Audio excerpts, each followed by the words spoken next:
E o perdão é algo que nos liberta. O perdão beneficia a quem perdoa mais do que a quem é perdoado. O perdão é para que eu passe, a partir daquele momento, mesmo que eu lembre do evento, ele não doa mais em mim, porque já basta o que aconteceu. Eu quero seguir daqui para frente. Esse é o impacto e a importância do perdão. Só que, às vezes, quando a gente pensa no desenvolvimento da vida, a gente pensa assim, quanto é fácil nesse processo a gente se magoar. Acontece também que muitas vezes a gente interpreta errado o evento. Por isso a gente tem que depois tentar voltar e reconstruir o fato para perceber de uma forma diferente. Tem um conto muito interessante de dois monges que estão num roseral cortando as rosas.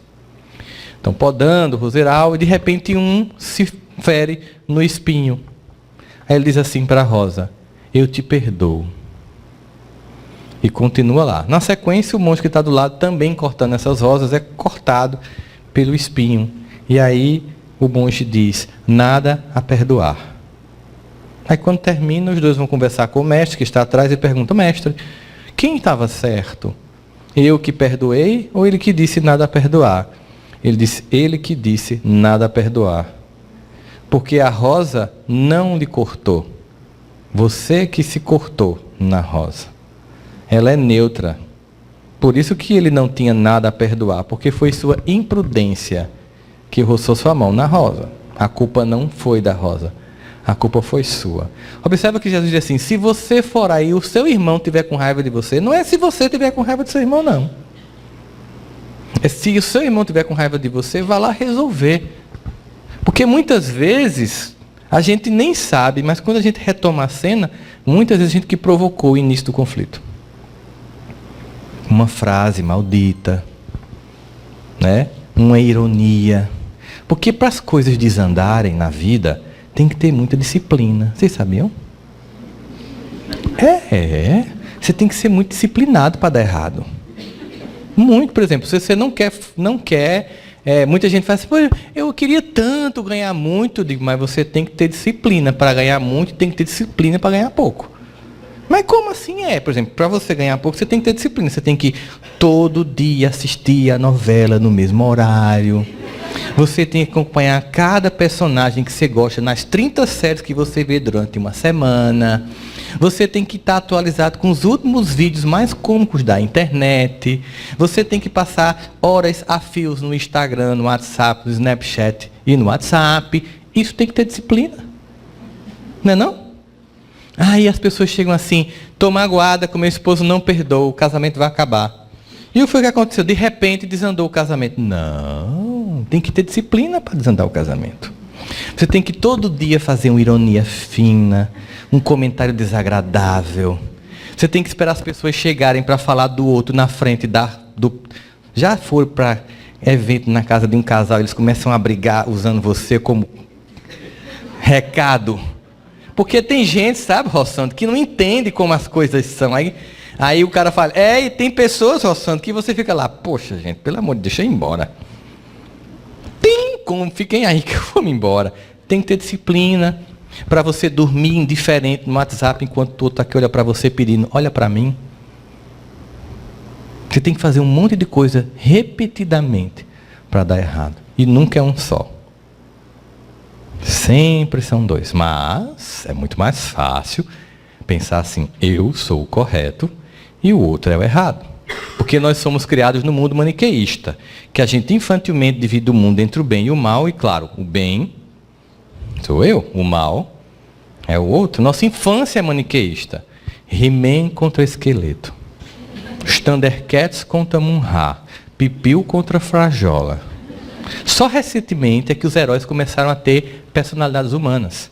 Só recentemente é que o Batman ficou contra o Superman. Eles têm humor, eles são narcisistas, como o Homem de Ferro, é muito narcisista. São heróis como a gente, cheio de defeitos e de virtudes. E aí quando a gente se percebe nessa dinâmica toda, a gente pensa assim, é uma proposta que diz que eu não posso julgar. Por maior que tenha sido a contenda, eu preciso estar disposto a ser o agente que se move em direção ao perdão. Mas existem algumas coisas assim que a gente tem comumente que perdoar. A gente tem que perdoar a pessoa mais difícil, nós mesmos. A gente tem que perdoar outras pessoas. A gente tem que perdoar até grupos e instituições. Tem gente que é magoado com a religião, com o centro espírita, com a igreja, assim, generaliza, tudo não presta ali, e fica magoado com a instituição, com a religião. E aí tem que perdoar isso. Mas certamente um dos perdões mais difíceis que a gente tem que executar é em relação a nós mesmos. Porque nós somos extremamente exigentes e nos cobramos uma perfeição que ninguém tem. Essa é uma das características que torna as pessoas muito infelizes, porque elas não conseguem perceber que somente Deus é perfeito. E que o único que nunca muda e que jamais vacila é Deus. E que Ele tem uma constância que nenhum de nós tem.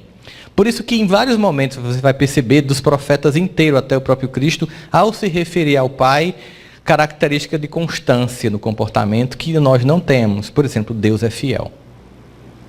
Sabe o Salmo 100, cujo autor é desconhecido? Celebrai com júbilo ao Senhor todos os moradores da terra, servindo a Deus com alegria, apresentando-se a Ele em cânticos. Aí o cara faz, por que tudo isso?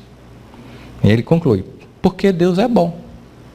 Eterna é a sua bondade e a sua fidelidade dura todas as gerações. Pronto. Porque Deus é constante. Mas a gente, não. A gente oscila. Como muita gente equivocadamente pensa, a gente é bipolar. Bipolar não tem nada a ver com oscilar a personalidade. Mas acontece que se nós todos temos essa oscilação, e aí Jesus vai dizer, olha, você precisa primeiro resolver a contenda para você ter contato com o Altíssimo, é porque você precisa se dar bem com o filho para poder o pai ter contato com você. Mas a gente é capaz de construir em nós a concepção de que só eu sou filho e que o outro não é. Por exemplo, muitas pessoas pensam que somente elas têm Deus, os outros não têm. É uma forma de achar que eu, tendo Deus, eu estou autorizado a te destruir porque você não o tem, mas eu sim. Tem gente que acha que patenteou Jesus, que pertence a um grupo exclusivamente, quando na verdade o mestre ele é patrimônio da humanidade, indelével. De todos, não pertence a um grupo, ele é de todos nós. Todas as cenas narradas no Evangelho são cenas que trabalham reconciliação. O Evangelho é uma obra de reconciliação entre todos com Deus e de reconciliação entre nós com nós mesmos, mas sobretudo de reconciliação consigo mesmo. Nesta reflexão conduzida por Rossandro Klinger, somos convidados a compreender o perdão e o auto-perdão, não como ideias abstratas, mas como práticas transformadoras, que libertam o espírito das prisões invisíveis da mágoa e da culpa. O perdão, como apresentado nesta abordagem, é um caminho de amadurecimento interior.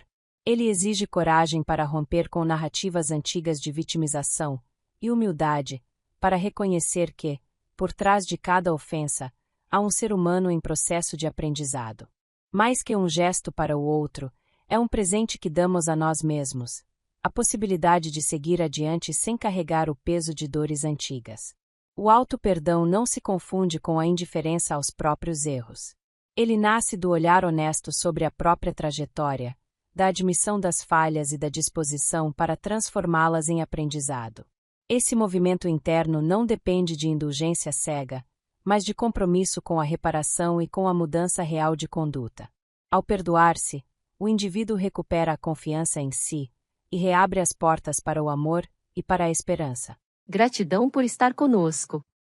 Este foi apenas um aperitivo e, caso queira ver o vídeo todo, acesse o link na descrição. Te convido a deixar seu comentário e a navegar na playlist do expositor para explorar outros temas inspiradores. Sua participação é essencial para fortalecer o crescimento do canal e também criar uma rede de troca de experiências entre todos que buscam compreender os mistérios da nossa jornada. Muita luz para você e até breve.